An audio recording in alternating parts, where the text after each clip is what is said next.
Tala Fou malo le soifua o Tala Fou le radio Samoa, tala mai Ausetalia. E 2 miliona le vai ngā tupe New Zealand lo tu ina atu o sona sao a mata lea i le au ina atu o fsoswani a malo le larolangi mo Ukraine.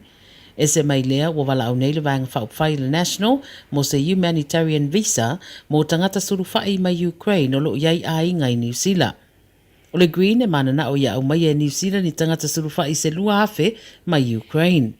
O si dia nei marerima se la wafe tangata surufai mai Ukraine wanga i ese maralato wa tunuu talu no so fa ia fa malo se Rusia.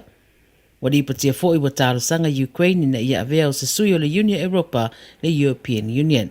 I se ripoti na tamai se teimere i mamawatu wa fa mawina le One News wa fa ilo aile sa inia le presidente o Ukraine o se polo a inga alo ia le tu mau wa fa tanga iuna taru sanga tangata mai fafo mai o le tunu o Ukraine e malanga atu e awai i le Ukraine International Defense Legion i a tauai fa sanga i a Lucia.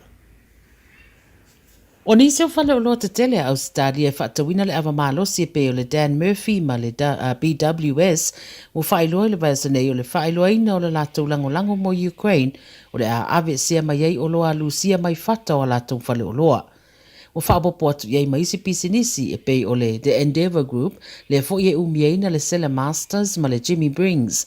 Pa mai a lātou, ona o nisi o whautuanga mai stakeholders ma pāanga o le a ave se ai ia o loa e ieiso o tanga ma Lucia.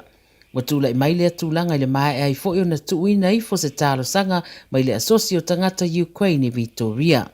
O la o whaawau pesol te te e te tonu Ausetalia la vaia i le tele o na stete mo vala awai tangata Ukraine ma isi fo i tangata anu Ausetalia i so se tasi i e tutu whaatasi ma lātou te te e atu i tu ai ngā yoinga o whaatino nei e Lucia i le laralangi.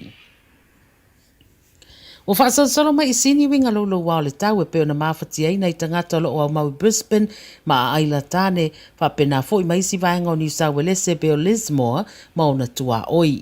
E winga ese vaenga maata ua whaalauloa mai le televise e tuso a fianga o timunga te tele ma lolonga i vaenga ese o stete lua.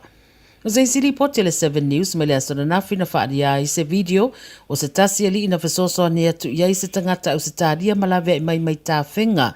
Alo tā ua le Samoa Observer o le ari o se tangata whainga ruenga whaavaitaimi Ausetalia o paseli o matautia.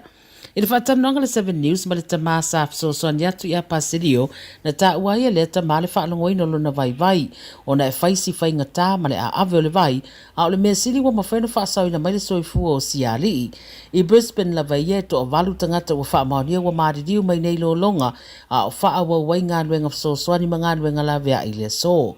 La pta ia sini ma a aila tāne fo i ono timunga e ono a fia i lo longa le so e le ngata i lea o whaiti tiri mamatangi maralosi. O le vaiasa na te aneina uma le leile vaiasa o timunga mo sini ma New South Wales ia e fōringa mai o le ato e wha o popo fo i isi timunga. O whautuaina tangata i na nofo i whale ma alofia le uio mga ala lo iei lo longa ia ma ua lapta ia fo i wha i tu e peo Illawarra, South Coast, Hunter, Central, ia ma Southern Tablelands, whapena fo i male Metropolitan. O loo whaangasara nei so ngā leo i se whanawlewe ua maruru ai se urungari i mātutua i le la whale i Warriewood i Sydney. O me se whamtalanga na mawa atu e leo i la ua i e to olua mānunua fo ringa na tatui e se tasi se turou. Na whaavawe atu le whanemai Royal North Shore ma lo tongwhiti ai e ti ngā ina manuanga. Whailoi li poti wa tauwhia nei e leo se tamai tai Tala Fou o lo whaia i eiso e suenga. O le tela i tito le se fulu tasi le tau na nafi na tupu ai le whaale lave. Ma le tala muli se li poti le koviti me Ausetalia i le so o whailoa o Victoria se fulu walu tangata maririu ma le whaamai o whaamawina mai ai a e ono afe walu se lau iwa se fulu fitu isi cases fou o whaamawina i tono le lua se fulu whaitu la taluai.